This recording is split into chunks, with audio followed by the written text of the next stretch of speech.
मैं आपको बताने जा रहा हूँ फार्माकोकाइनेटिक्स के बारे में। यह आपको इसमें जैसे फार्माकोकाइनेटिक्स जो होता है वो आपको बताता है कि बॉडी में जो ड्रग्स हैं वो कैसे जाती हैं और कैसे कहाँ फैलती हैं, कैसे टूटती हैं।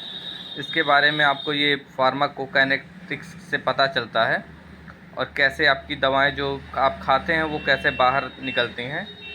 इसमें इसको 4 चरणों में डिवाइड किया गया है: एब्जॉर्प्शन, डिस्ट्रीब्यूशन, मेटाबॉलिज्म और एक्सक्रीशन। एब्जॉर्प्शन का मतलब होता है अवशोषण, कि दवा का बॉडी में प्रवेश कैसे किया, किस किस रास्ते से किया। और वितरण का मतलब कि दवा जो है वो बॉडी में किस किस पार्ट में जाने, मतलब किस किस पार्ट में जा रहा है, इसका मतलब डिस्ट्रीब्यूशन होता है।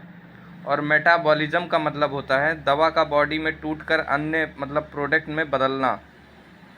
और एक्सक्रीशन जो होता है वो ड्रग का बॉडी में से बाहर निकलना होता है, उसी को एक्सक्रीशन कहते हैं।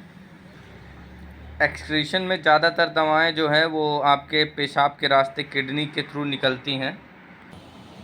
अब मैं आपको एक्सप्लेन करके बताऊंगा कि एब्जॉर्प्शन क्या होता है। जब कोई आप दवा खाते हैं, जैसे टैबलेट, इंजेक्शन या अन्य रूप में, किसी भी रूप में आप उसको बॉडी में लेते हैं तो उसको एब्जॉर्प्शन कहते हैं। जैसे टैबलेट हुआ या कैप्सूल हुआ, मुंह से पेट और आंतों में जाकर ये घुलता है।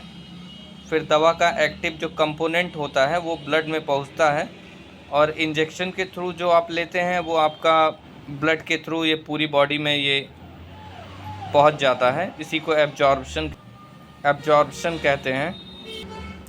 डिस्ट्रीब्यूशन का मतलब होता है खून के जरिए जो दवा होती है वो पूरे बॉडी में पहुंचती है। ये बॉडी के अलग अलग पार्ट में और बॉडी के अलग अलग पार्ट हुए टिश्यू में पहुंचकर अपना काम करती है।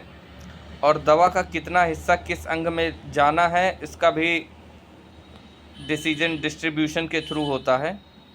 और उस दवा का कैरेक्टर और बॉडी के में ब्लड फ्लो पर निर्भर करता है।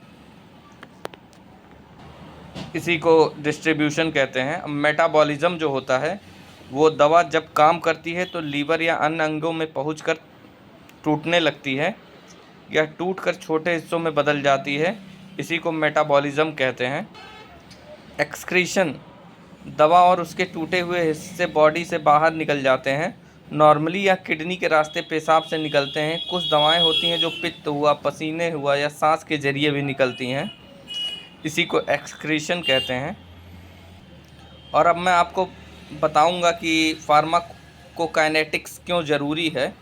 फार्माकोकाइनेटिक्स की मदद से डॉक्टर जो है वो यह तय करता है कि कितनी मात्रा में ड्रग्स को दी जाए और कितने देर में यह डोज काम करेगी, या डोज का जो भी आपका बीच में गैपिंग होती है, सुबह शाम जिस टाइप का बीडी हुआ, ओडी हुआ, उसका भी निर्धारण फार्माकोकाइनेटिक के थ्रू किया जाता है। और किस मरीज़ को कौन सी दवा सुरक्षित है इसका भी फार्माकोकाइनेटिक के थ्रू इसका भी पता चलता है। और भी कोई जानकारी आपको चाहिए तो आप कमेंट करें, मैं आपको बताऊंगा। Thank you guys. और भी कोई भी टॉपिक फार्मेसी से संबंधित हो तो आप हमें बताएं, मैं उसके बारे में आपको वीडियो ज़रूर अपलोड करके दूंगा। Thank you.